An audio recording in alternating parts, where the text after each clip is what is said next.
உங்களுக்கு இது நீண்ட நாள் பிரச்சனை. உங்களுக்கு ஏற்கனவே கூலி உயர்வு கேட்டு நம்ம மக்கள் படுகொலை செய்யப்பட்டதெல்லாம் அவங்க தெரியுது. அவங்க நம்ம மக்கள் சொல்றது 96 ஆண்டுகள் ஆயிடுச்சுன்றாங்க. 100 ஆண்டுகள் ஏற்கனவே 3 தலைமுறை ஆயிடுச்சு. தாத்தா அப்பா இவங்க தலைமுறையா வாழ்றாங்க. அந்த இடத்த என்ன சொல்றது, தேயிலை உருவாக்கி எங்க ரத்தத்தை கலந்து தேயிலையை நாங்கள் அவங்களுக்கு அதை விட்டா வேற வாழ்விடமும் இல்லை, வேற தொழிலும் இல்லை. இப்ப எல்லாமே 45-50 வயசை தொட்டு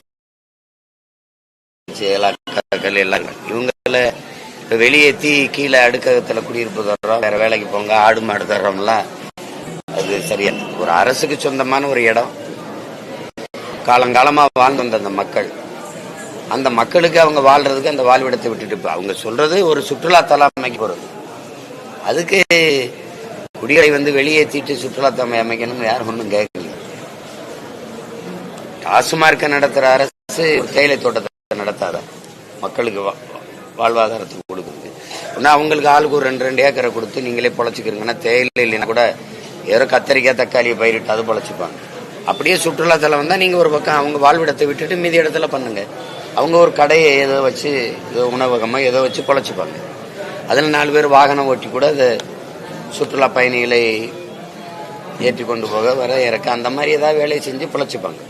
அப்படித்தானே மக்களின் வாழ்வை குறித்து சிந்திக்கிற ஒரு அரசா தானே செய்யணும். மொத்தமா கீழே போங்க, நீங்க இந்த கையெழுத்து போட்டு இந்த 2 லட்சம் ரூபாய் வாங்கிட்டு வெளியேறலைன்னா இதுவும் கிடைக்காது அப்படின்னு அச்சப்படுத்துறது. அப்புறம் 2 லட்சத்தை கொடுத்துட்டு 6 லட்சம் பெற்றுக்கொண்டதா எழுதி வாங்கிறது. திருப்பி முதல்ல 2 லட்சம் அப்படி கொடுத்துட்டு 6 லட்சம் கொடுத்ததா எழுதி வாங்கிடுறாங்க. அவங்க ஒரு இருட்டுக்குள்ள கிடக்கிற மக்கள் தானே, அவங்களுக்குன்னு யாரும் இல்லை. அப்புறம் 2வது இன்னொன்னு, வயசு பெண்களை பிள்ளைகளை வச்சுட்டு காட்டுக்குள்ள வாழ்ற மக்களுக்கு மின்தடை ஏற்படுத்துவது, குடிநீர் இணைப்பை துண்டிச்சு விடுவதெல்லாம் எவ்வளவு பெரிய கொடுமை வரும், எவ்வளவு பெரிய கொடுமை வரும். நீங்க பாரத போர் நடக்கும்போது போர்ல காயம்பட்டவங்களுக்கும் போராளிகளுக்கும் மக்களுக்கும் வண்டியா சோறாக்கி கொண்டு போட்டான் தெரிஞ்சொற்றுவதன் இளைஞர்களான்னு நம்ம வரலாறு சொல்லு, இலக்கியம்னு சொல்லு. அப்படி இருக்கிற ஒரு இனக்கூட்டத்தின் வாரிசுகளுக்கு மின்சாரம் இல்லாம தண்ணி இல்லாம துண்டிச்சு விடுது. இது மக்களுக்கான அரசுன்னு எப்படி எடுத்துக்கிறது? இந்த இருட்டுல இந்த காட்டுக்குள்ள அந்த மக்கள் எப்படி இவ்வளவு பாம்பு தேளு பூச்சி கடிக்குள்ள எப்படி வாழ்வாங்க? அது பல முறை முயற்சி பண்ண நாங்க போறது வழியே இல்லாம அவங்களா இறங்கி வந்தாங்க. அதுலயும் பாதி பேர் அவர் நான் வரமாட்டாரு நீங்க போங்கன்னு திருப்பி விட்டுட்டாங்க. மிச்ச பேர் இருக்கவங்களை தான் நான் சந்திச்சிருக்கேன். இப்ப எனக்கு அங்க போய் போராட அனுமதி தருவாங்களா? தரமாட்டாங்க. நான் இங்கதான் ஏதாவது ஒரு இடத்துல போராடி இந்த அழுத்தத்தை கொடுத்து அதை அந்த மக்களுக்கு செய்யணும். ஒரு பிரச்சனைன்னு மாஞ்சோலை பிரச்சனை தான் நான் பார்க்க வந்தேன். அங்க போனா தாலை யுத்தம் தானே. தாலை யுத்தத்துல பாத்தீங்கன்னா பட்டா நிலங்கள் பல காலமா வாழ்ந்து கொண்டிருக்க மக்கள், அரசு இந்த அறநிலைத்துறைக்கு சொந்தமான கோயில் இடம் எல்லா இடத்தையும் அவங்க வேளாண்மை செஞ்சு கொண்டிருந்த இடத்த டபக்கு வச்சு என்ன ஒரு தென்களத்துல சூரிய ஒளியில மின்பூங்கா அமைக்கிறேன்ட்டு ஒரே எங்க போனாலும் கண்ணீருங்க பாருங்க. இல்ல எத்தனை மனு இருக்குது பாருங்க. இந்த பாருங்க, இது ஒரு மனு. இந்த பாருங்க, பல ஆண்டுகளா நான் வாழ்ற எங்களுக்கு பட்டா இல்ல, 50 ஆண்டுகளுக்கு மேல சிவந்திபுரத்துல இது ஒரு மனு. இது என்ன பண்றோம்னா காணிய குடியில அங்கிருந்து மக்களை வெளியேற்றிட்டு அகத்தியர் அருவி உரிமை மீட்புன்ட்டு அது பிரச்சனை. இங்கிருந்து மக்களை போகவே விடுறதில்ல. அது சொல்றாரு பாருங்க, நீங்க குளிக்க கூடாது. ஏன் குளிக்கணும்? குளிக்கிறதுனாலதான் நீங்களுக்கு இந்த நதி அழுக்காயிருதுன்னா எப்படிப்பட்ட இதெல்லாம் எங்க ஒன்று சொல்லி அழுகிறது சொல்லுங்க. நாங்க இது இங்க பாருங்க எத்தனை மண் இருக்கு பாருங்க. ஒரு இடத்துல பிரச்சனையே இல்ல, நல்லாட்சி நடக்குதுன்னு எங்களை நம்ப சொன்னா எப்படி? அல்லல் பட்டு ஆத்தாத கண்ணீர் என்றோ செல்வத்தை தேய்க்கும் படைன்னு எங்க மூதாதை வள்ளுவ பெருமகனார். இந்த மக்களினுடைய அரட்டல் அழுது அவங்க வடிக்கிற கண்ணீர் எவ்வளவு பெரிய செல்வத்தையும் தேய்க்கும், எவ்வளவு பெரிய அதிகாரத்தையும் சரிக்கும். உலகத்திலேயே கூர்மையான ஆயுதம், கொடுமை வலிமையான ஆயுதம் ஏழைகளின் கண்ணீருங்கிறான். இந்த கண்ணீருக்கு என்ன பதில் இருக்கு சொல்லுங்க? தினந்தோறும் இதான், தினந்தோறும் பிரச்சனை. தினந்தோறும் எங்க போனாலும் ஒவ்வொரு ஊர்லயும் ஒவ்வொரு நிலத்தை பறிக்கிறான், பட்டா தர்றதில்ல. இப்படியா ரொம்ப நாட்டு குடிகளுக்கான அடிப்படை தேவையே நிறைவேற்றப்படலைன்னா இது எப்படி சொல்றது? சூரிய ஒளியில் மின்பூங்கா அமைங்க யார் அமைக்கிறது? அரசா, தனியார் முதலாளி? அதை விளைச்சலுக்கு பயன்படாத கரட்டு காடுகள் இருக்கு, அரசு புறம்போக்கு இடங்கள் இருக்கு, அதை கொடுங்க, ஒப்பந்தத்துல கொடுங்க, இத்தனை ஆண்டு நீ வச்சுக்கலாம் அப்படின்னு அரசு கொடுங்க. அப்படித்தானே அப்படி கொடுக்க வேண்டியது தானே? மக்கள் விளைநிலங்களை விளைச்சலுக்கு பயன்படுத்தி அவங்க வேளாண்மை செய்து வாழ்ந்து கொண்டிருக்க நிலங்களை வலுக்கட்டாயமா மக்களின் விருப்பமின்றி பறிக்கிறத எப்படி ஏற்கிறது? சரி, இந்த சூழியலுக்கு எந்த கேடும் வராத, இயற்கைக்கு எந்த சிதைவும் ஏற்படுத்தாத காற்றாலை சூரிய ஒளி மின்சாரத்தை தனியாருக்கு ஏன் கொடுக்குறீங்க? பேராபத்தை வர வைக்கிற அனல், அணு உலை, இந்த நிலக்கரி, இதையெல்லாம் நீங்க வச்சுக்கிறீங்க, அரசு வச்சுக்கிறீங்க. எந்த ஆபத்தும் இல்லாத தனியார் கொடுக்குறீங்க. ஏன்?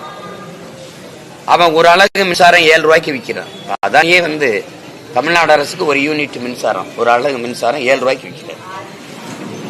மற்ற மாநிலங்களுக்கு 5 ரூபாய்க்கு விற்கிறாரு.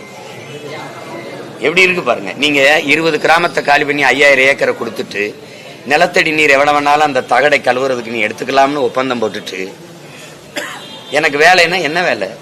வாட்ச்மேன் வேலையா? என்ன வேலை? அவன் 7 ரூபாய்க்கு விற்கிறான், எனக்கு எவ்வளவு கொடு? 3 ஆண்டுகள்ல 3 முறை மின் கட்டணத்தை உயர்த்தி இருக்கிறீங்க. இப்ப உங்க மின் கட்டண விலையை தீர்மானிக்கிறது அரசா முதலாளியா சொல்லுங்க. அவன் உங்களுக்கு கொடுக்கிற விலையை வச்சுதான் நீங்க எங்களுக்கு கொடுக்க முடியும். அப்ப நீங்க என்ன செய்றீங்க? நீங்க 7 ரூபாய்க்கு வாங்கி 7 ரூபாய்க்கு எனக்கு கொடுக்க முடியாது. ஏன்னா மக்கள் அந்த சுமையை தாங்க மாட்டாங்க, உங்க மேல வெறுப்பு வரும், உங்களுக்கு வாக்கு செலுத்த மாட்டாங்க, தோத்து போயிருவீங்க. அப்ப நீங்க வலுக்கட்டாயமா 2 ரூபாய் குறைச்சி எனக்கு கொடுக்குறீங்க. அப்ப நீங்க எடுத்தவொடனே இழப்பு வருது. அதனால மின்துறைக்கு 1 லட்சம் கோடி 1.5 லட்சம் கோடி இழப்புல இருக்கு. அப்ப ஒவ்வொரு துறையும் இழப்புல 10 லட்சம் கோடி கடன்ல இருக்கு.